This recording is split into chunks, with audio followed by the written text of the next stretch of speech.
What even was this movie? What's up, everyone? Welcome back. Today we're going to talk about Requiem for a Dream. I'm a little late to this movie, okay? It came out in 2000. I was, in fact, not born yet, okay? So that's my excuse. I missed the hype for this movie coming out. I'm kind of a little late to this whole movie thing in general, but we're making our rounds now. We're coming back to it, so we're going to catch up. Give me some time. This movie was directed by Darren Aronofsky. This was his second full-length movie directed. He had this short film. Came out in 1991, 9 years before Requiem for a Dream came out. First movie of his that I've seen, so if any of his other movies are like this, then we're going to be in for a little treat moving forward. But I watched this film last night, and as soon as it finished, I wrote down my immediate thoughts about all the topics that were weighing heaviest on my mind, and then I took a shower, and in the shower, the whole time I was like, what was that? What did I just watch? Because it was just such an ugly film, but in the best way possible. It was so emotionally heart-wrenching and devastating. I mean, it just honestly blew my mind. The last 30 minutes especially, I was just leaned up this close from my laptop, just completely encapsulated by what was happening. Firstly, we'll talk about the cinematography real quick, which I thought was incredible. I thought the unique uses of camera angles and lenses was super cool with the wide angle lens, especially with Sarah when she's tripping and the fridge is moving and trying to eat her, and the people on the TV are popping out and talking to her. They use this wide angle lens on her, and she just looks super warped, and she looks even less normal than she should be. And I thought that really exemplified her just being completely out of the loop and having no idea what was actually going on. I also thought the utilization of like extremely close shots as well as the super quick cuts whenever they're taking the drugs, of the pouring of the drug and them showing like the microscopic, I'm not a scientist, I don't know what, but I just thought the quick cuts and then the sound effects that were overlaid on top, it just was super well done. I think the quick editing really kind of added to the disillusionment that you get as a viewer. Okay, cinematography was really incredible. So let's talk about some points that I kind of came away with, or some thoughts that I had about the movie. I wrote them down. Immediately, the very last scene in the movie when Marion is holding on to the bag of drugs that she had gotten from the sex ring. She's laying on the couch, crying, sleeping, curled up in a ball.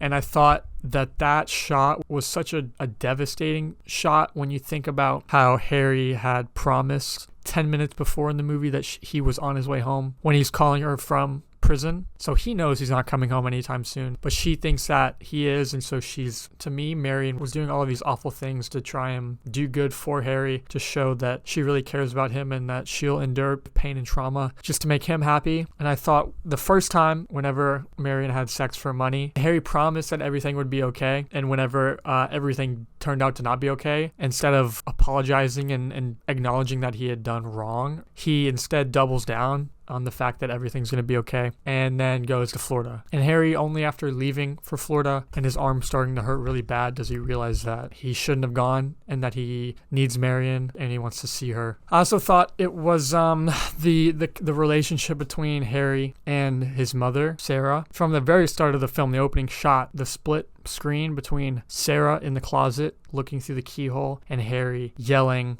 and unlocking the TV with the key, that just immediately shows the dynamic of power between the two of them, where Sarah is pretty much scared of Harry, and even whenever talking to other people about him and other people recommending to Sarah for someone of authority to come and talk to him, she disagrees with that idea because Harry is her only son and she loves him, and she really doesn't want to see him leave because he's really the only person that she has in her life. And that is made known whenever Harry actually goes to visit his mom. After the drug business is going well, Harry goes to visit his mom to basically tell her, hey, I got you this new TV. Sarah then basically has this monologue and tells Harry about her finally having the chance to go on TV and to finally have the opportunity to be shown off to the world and have the ability to show how much of a great person she is and have everyone like her back, and her be able to tell everyone about Harry and her husband. And it was just such a tragic part of the movie because Sarah basically felt alone and had no one. And these pills that she was taking as well, they basically gave her this false sense of confidence because she was losing all this weight and not really having to do much for it. She was riding this high, and even Harry knew that, except he knew it for the wrong reasons because he knew that the drugs that she was taking were not good